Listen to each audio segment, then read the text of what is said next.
On the topic of the stream itself, I mentioned a little bit earlier that I'd like to do a little bit of reinventing about how we're going to run the stream. The essential purpose of Talk About Your Community is going to remain the same. But in terms of the guests that I have on, I want to make a little bit of a change. And if you were here for the opener of the event today, the opening credits, you may have noticed, have changed a little bit. And I talk a little bit about things like sociology and anthropology and psychology. And one of the things that I'm hoping to do is to move out beyond the world of community builders and community strategists. I love you all, and I respect the work that everybody's doing in this space, and there's certainly innovative stuff that's happening here.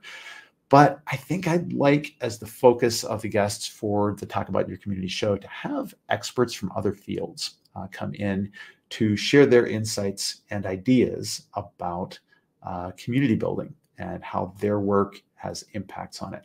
So as a case in point, I had a wonderful conversation with Chief Community Officer George C.O.C. Samuels, who I met through Fractionals United, and who is an absolutely fabulous individual. You should connect with him on LinkedIn if you get the chance. As George and I were talking, he mentioned a gentleman by the name of, I believe it's Jim Pass, who's the originator of a new field of sociology called astrosociology. And I thought this was fascinating. This field is, and I'm sure I'm going to imperfectly describe it, but it's based on understanding the sociology of how people interact and gather and come together now that humans are going to be moving out of the sphere of the Earth, living here on Earth, but also living maybe in a base on the moon or extended periods of time on space stations, as we've already done, or eventually being in colonies on Mars. And what are the implications of that for human connection and human meaning and community building? So yes, it would be great to have a guest on talking about space communities and how that maybe has an impact on what we do as digital community builders and online spaces. I can already imagine some implications for something like this when you think about if people were living so remote that they were, living and working on the moon for extended periods of time. How would they stay connected to people here on Earth? Well, they could beam a signal back and have some delayed video contact with individuals.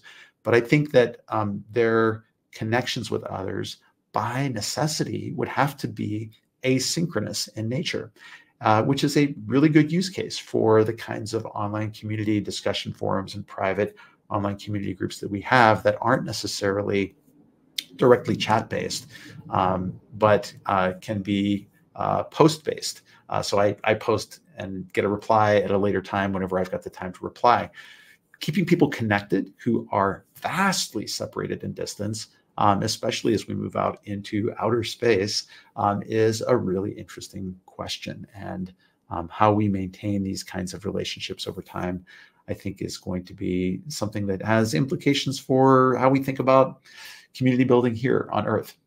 So that's just one area, but I think that there are areas, for us to look at in terms of anthropology, ethnography, psychology, even historians, looking at past empires and how communities came together in agrarian societies. I think these things all have a great deal to say about the ways we can think about community building in the future. Likewise, I remain fascinated in the idea of architecture having relationships to community building. Architects of physical spaces have for a long time thought about the relationships between people and physical spaces, and how a physical space has an impact on the ways that people interact.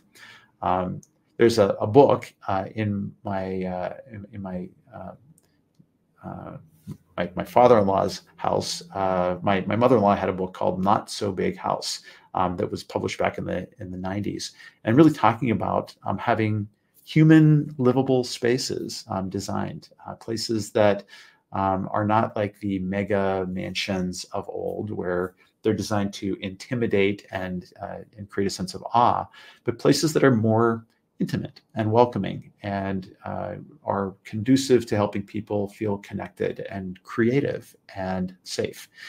And I think these are exactly the kinds of things we're trying to do in online environments. And as we start to see further developments along the lines of AR and VR, where virtual spaces start to resemble physical architecture much more and more as we go forward, I think the communities that we build in these online spaces need to be thought of architecturally. We need to be thinking about the principles of spatial design and how we help people to feel calm and safe and ready to contribute and share their ideas.